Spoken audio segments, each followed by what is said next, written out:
उत्पत्ति अध्याय 5। आदमको लिखित वंश विवरण यही हो। परमेश्वरले मानिसलाई सृष्टि गर्नुहुँदा उहाँले उनलाई आफ्नै स्वरूपमा बनाउनुभयो।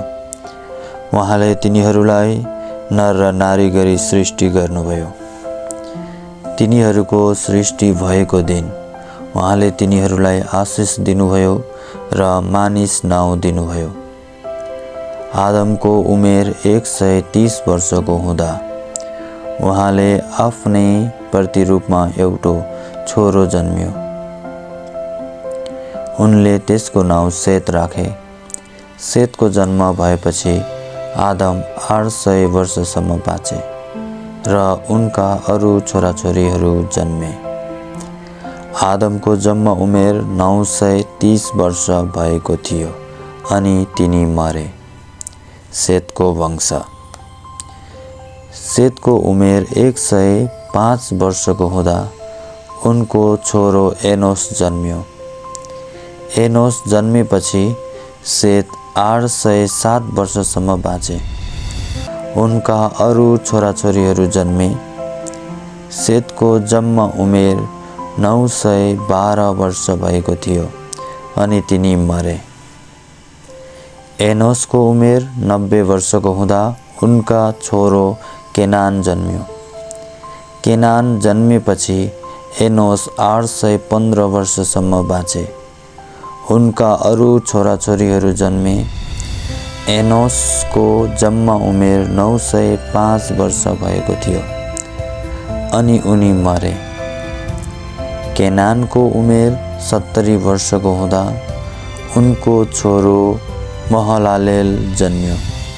महलालेल जन्मेपछि केनान 840 वर्षसम्म बाँचे अनि उनका अरू छोराछोरीहरू जन्मे।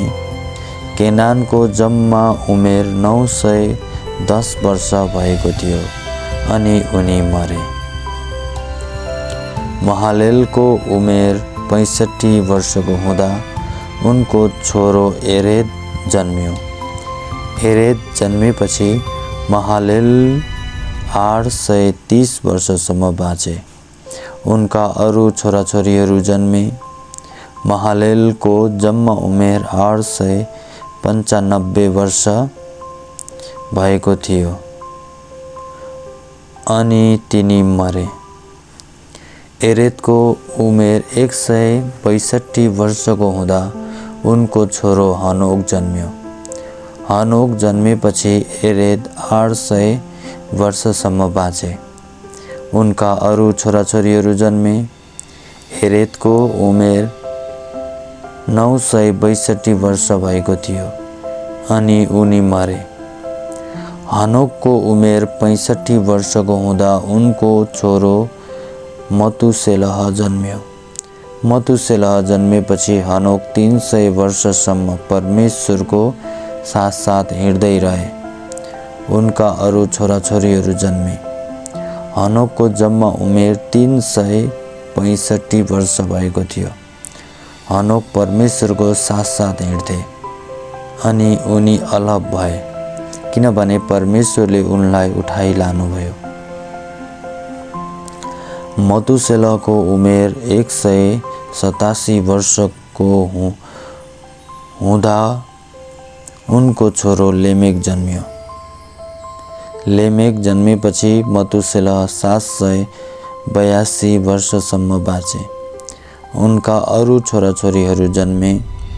मतुसेलहको जम्मा उमेर 969 वर्ष भएको थियो अनि तिनी मरे।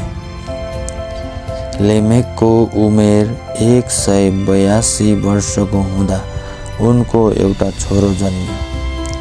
उनले यसो भनेर उसको नाउँ नोआ राखे, परमप्रभुले श्राप दिनुभएको भूमिको हाम्रो काम र परिश्रममा यसले हामीलाई शान्ति दिनेछ।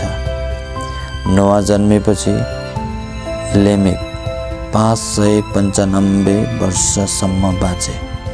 तिनका अरू छोराछोरीहरू जन्मे। लेमेकको जम्मा उमेर 77 वर्ष भएको थियो अनि तिनी मरे। नोआ 500 वर्षका हुँदा उनका छोराहरू सेम, हाम र एपेद जन्मे। आमेन।